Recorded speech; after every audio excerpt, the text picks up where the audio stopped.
1.5 கோடி அடிச்சுட்டு எஸ்கேப் ஆயிட்டான். அவன் இப்போ உங்க ஏரியாவை தான் சுத்திட்டு இருக்கான். இருட்டுறதுக்குள்ள ஆளை பிடிச்சிட்டு வந்து உங்க கண்ணு முன்னாடி நிப்பாட்டுங்க. ஒரு நல்லவனை ஒட்டுமொத்த கூட்டமே வலை வீசி தேடிட்டு இருக்கு. My family is very sweet family. கடவுள் கொடுக்கணும்னு நினைக்கிறத யாராலையும் தடுக்க முடியாது.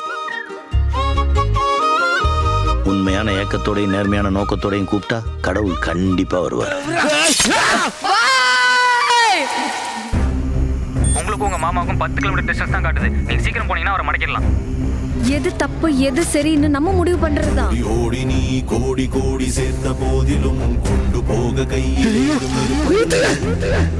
இதுல ஏதாவது விழுந்துச்சுன்னா மொத்த பிரச்சனையும் சரி பண்ணிடுவேன். நீ திருடல, ஏமாத்தல, தப்பு பண்ணல. உன் நேர்மைய ஒரு 3 மாசத்துக்கு ரொட்டேஷன் விடுன்னு சொல்றேன்.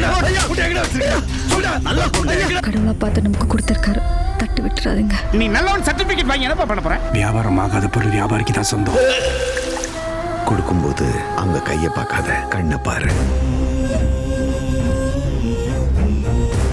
தேவைக்கு கிடைக்காததான் தேவைக்கு அதிகமாக கிடைக்கிறது தான் எப்பவுமே ஒரு வழிதான்.